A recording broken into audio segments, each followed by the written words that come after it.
गीत गा देना क्योंकि बेचारे ने बहुत एक तो अपना काम लेट शुरू होया सी जेड़े दोस्तां ने सुनना वीरे वो सुन सकदा नहीं बाकी जेड़े बंदे भाई दूरों चल के आए वो अपने अपने घरे जा सकदे मेरी बेनती है मैं भाई घर वाला करके दो गीत दो आइटम और गा देना।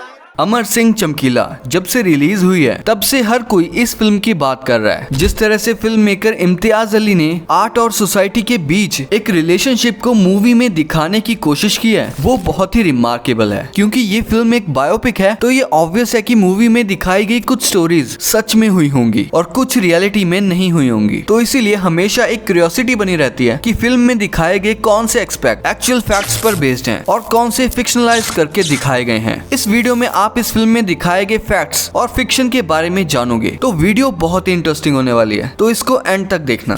हर किसी की ना सही गलत सोचने की औकात नहीं होती मैडम, मेरी तो नहीं है।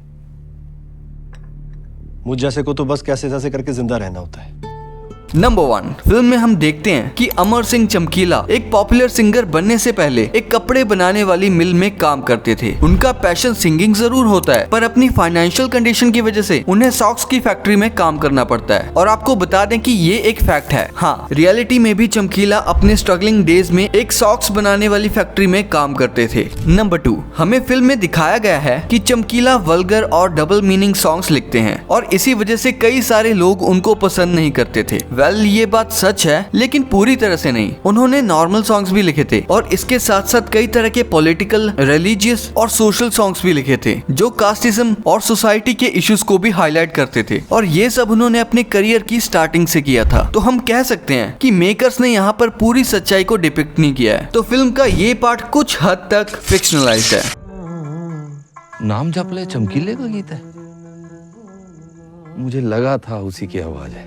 नंबर 3 मूवी में हम देखते हैं कि अपना सिंगिंग करियर शुरू करने के लिए चमकीला जतिंदर जिंदा नाम के एक पॉपुलर सिंगर के साथ काम करने लगते हैं। ये भी एक फैक्ट है कि चमकीला ने सुरिंदर शिंदा नाम के एक फेमस पंजाबी सिंगर के साथ काम किया था अपने शुरुआती सालों में। लेकिन फर्क यहाँ पे ये है कि मेकर्स ने सुरिंदर शिंदा नाम बदलकर जतिंदर जिंदा कर दिया है। चमकीला ने बुकिंग की है, क्या बात है?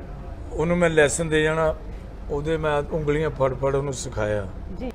ਇਹ ਕਹਿੰਦੇ ਸਾਡੇ ਕੋਲ ਆਲਰੇਡੀ ਤਿਆਰ ਹੈ ਗਾਣੇ। ਕਹਿੰਦੇ ਕੌਣ ਗਾਊਗਾ? ਕਹਿੰਦੇ ਚਮਕੀਲਾ ਜੀ। ਉਹ ਫਿਰ ਪਹਿਲਾ ਉਹਦਾ ਰਿਕਾਰਡ ਹੋ ਗਿਆ, ਹਿੱਟ ਹੋ ਗਿਆ। क्या बात। ਤੇ ਇਸ ਤਰ੍ਹਾਂ ਚਮਕੀਲਾ ਇੱਕ ਬੁਕਿੰਗ ਕਲਰਕ ਤੋਂ एक फनकार बना। नंबर 4 मूवी में एक सीन है जिसको बहुत ही ड्रामेटिकली करके दिखाया गया है और इसको फिक्शन की कैटेगरी में रखा जा सकता है। हम उस सीन की बात कर रहे हैं जहां चमकीला अपनी पंचायत में पेश होता है अपनी दूसरी शादी के मुद्दे को लेकर। यहाँ पर मेकर्स ने थोड़े क्रिएटिव आइडिया को यूज किया है ताकि वो ऑडियंस को एंटरटेन कर सकें। क्योंकि आप खुद भी देखो तो ये एक बहुत ही सेंसिटिव इशू है चमकीला की लाइफ का जो एक्चुअल में इस तरह से प्ले आउट नहीं हुआ होगा। आपका क्या ओपिनियन है सीन के बारे में कमेंट्स में बताना। नंबर 5 हमने फिल्म में देखा है कि चमकीला उस टाइम बहुत फेमस होने लगा जब उनके मेंटर सुरिंदर शिंदा अपने इंटरनेशनल शोज के लिए कनाडा चले जाते हैं। कनाडा चला गया बिना बताए।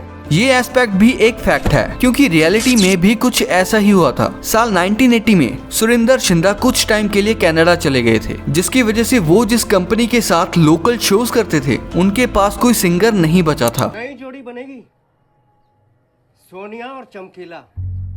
यस, खाड़े मैं लाऊंगा, रिकॉर्ड भी निकलेंगे। HMV वालों से बात कर ली है मैंने। इस मूवमेंट पर चमकीला ने उस कंपनी के साथ टाई अप करके पंजाब में अपने लोकल शोज करना स्टार्ट कर दिया और रातों रात चमकीला एक स्टार बन गया। ਅਸੀਂ ਕੈਨੇਡਾ ਜਾਣਾ ਸੀ 1978 ਦੀ ਗੱਲ ਹੈ। ਉਹਦੇ ਵਿੱਚ ਅਮਰ ਸਿੰਘ ਚਮਕੀਲਾ ਤੇ ਸੁਰਿੰਦਰ ਸੋਨੀਆ ਕੁਝ ਕਾਰਨਾਂ ਕਰਕੇ ਪ੍ਰਮੋਟਰ ਨੇ ਇਹਨਾਂ ਨੂੰ ਹਾਂ ਨਹੀਂ ਕੀਤੀ ਕੈਨੇਡਾ ਜਾਣ ਦੀ। ਉਹ ਜਿਹੜੇ ਗਾਣੇ ਮੈਂ ਗਾਉਣੇ ਸੀ ਉਹ ਚਮਕੀਲਾ ਤੇ ਸੋਨੀਆ ਨੇ ਗਾ ਤੇ ਟਕੂਏ ਤੇ ਟਕੂਆ ਖੜਕੇ ਹੋਰ ਜਿਹੜੇ ਵੀ ਸੀਗੇ ਉਹ ਸੁਪਰ ਡੁਪਰ ਹਿੱਟ ਹੋ ਗਏ। नंबर 6 फिल्म में दिखाया गया है कि चमकीला को उनके वल्गर सॉन्ग्स की वजह से कई टेररिस्ट ऑर्गेनाइजेशन से जान से मारने की धमकी मिल रही थी। ये भी कम्प्लीटली एक फैक्ट है जिसके बारे में उनके बैंड के कई मेंबर्स ने इंटरव्यूज में बात की है। एक पॉइंट तो ऐसा भी आ गया था जब ये थ्रेट्स इतने बढ़ गए थे कि चमकीला को अपने घर से बाहर निकलने में भी डर लगने लगा था। ये बिल्कुल अपसेटिंग है और दिखाता है कि कुछ लोग हमेशा आर्ट और फ्रीडम के खिलाफ होते हैं। उन्हें अपनी ਅਲਮਾਰੀ ਦੀ ਸੇਫ ਦੇ ਵਿੱਚੋਂ ਮੈਨੂੰ ਤਿੰਨੇ ਧਮਕੀ ਪੱਤਰ ਕੱਢ ਕੇ ਦਿਖਾਏ। ਤਿੰਨੇ ਧਮਕੀ ਪੱਤਰ ਸੀ, ਇੱਕ ਪਿੰਡਰਾਂ ਵਾਲਾ ਟਾਈਗਰ ਫੋਰਸ ਦਾ ਸੀ। ये बंदूक वाले का तो काम है गोली चलाना, तो ये चलाएंगे। हम गाने बजाने वाले हैं, हमारा काम है गीत गाना।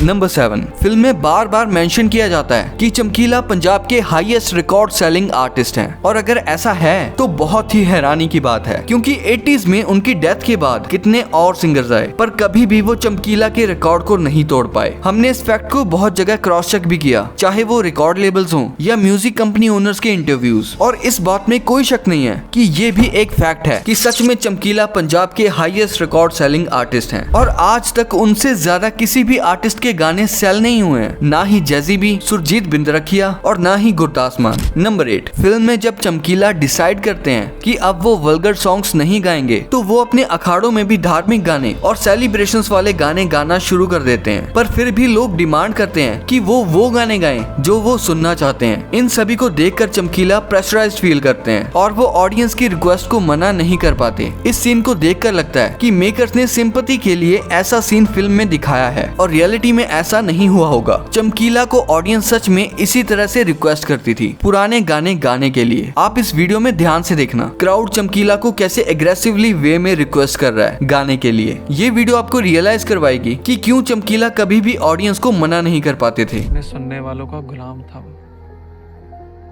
इतना भी बड़ा हो गया, फितरत नौकर वाली रही उसकी, खाड़े पर कभी ना नहीं बोल पाया। और ये मूवमेंट भी एक फैक्ट है। बेसुधी करके मैं 2 गीत गा देना। नहीं मैं ना ਵੀਰੇ ਆਪਣੇ ਵੱਲੋਂ ਵੀ ਬਹੁਤ ਧੰਨਵਾਦੀ ਹੈ, ਘਰ ਵਾਲਿਆਂ ਵੱਲੋਂ ਵੀ ਤੁਹਾਡਾ ਬਹੁਤ ਧੰਨਵਾਦੀ ਹੈ। ਅੱਛਾ ਗੱਲ ਆ ਜਾਊਗਾ। ਮੈਂ 2 ਗੀਤ ਗਾਣੇ और मैं 2 ਗਾਣੇ तू भी गा। नंबर 9, फिल्म में एक पुलिस ऑफिसर का कैरेक्टर दिखाया जाता है जिसे सभी लोग चमकीला की स्टोरी सुना रहे होते हैं। हम सभी इतनी सारी फिल्म्स देख चुके हैं जिससे हम अंदाजा लगा ही सकते हैं कि ये एक तरह से स्क्रिप्टिंग पॉइंट ऑफ व्यू है, जहां मेकर्स ने चमकीला की स्टोरी को एक सिंपल तरह से ऑडियंस को दिखाने की कोशिश की है। ऐसी स्टोरी टेलिंग सिचुएशंस आपने कई और फिल्म्स में भी देखी होंगी, जहां एक कैरेक्टर दूसरे कैरेक्टर को स्टोरी सुना रहा होता है। सो फिल्म का ये पूरा हिस्सा कम्प्लीटली एक फिक्शन है। दिल करे तो सुन लिया कर चमकीला। नंबर 10, चमकीला का ये ड्रीम था कि वो एक एक्टर बने और अपने आप को बड़े पर्दे पर देखे, इसीलिए उन्होंने अपने शुरुआती सालों में थिएटर भी किया था। इसी वजह से जब उनको एक फिल्म में एक्टिंग करने का मौका मिला तो उन्होंने उस मौके को जाने नहीं दिया। उन्होंने पटोला मूवी में एक गाने में एक्ट किया जो कि उनकी डेथ के बाद रिलीज हुई थी। हमें फिल्म में भी इससे रिलेटेड एक सीन देखने को मिला था जहाँ चमकीला ने फिल्म में एक्ट करने के लिए हाँ करी थी। सो ये पॉइंट भी एक फैक्ट है और रियलिटी में भी ऐसा ही हुआ था। मुझे अपने आप को ना बड़े पर्दे पे देखने का बड़ा शौक है। पहले तो मैं हीरो ही बनना चाहता था। अच्छा मैं भी, सारे पंजाबी यही चाहते हैं। उम्मीद है आपको ये वीडियो पसंद आई होगी। ऐसी ही और इंटरेस्टिंग वीडियोस देखने के लिए चैनल को सब्सक्राइब कर लो, और हाँ ये वीडियो भी चेक कर लेना। मैं मिलता हूँ आपसे अगली वीडियो में, तब तक के लिए कीप द नॉलेज।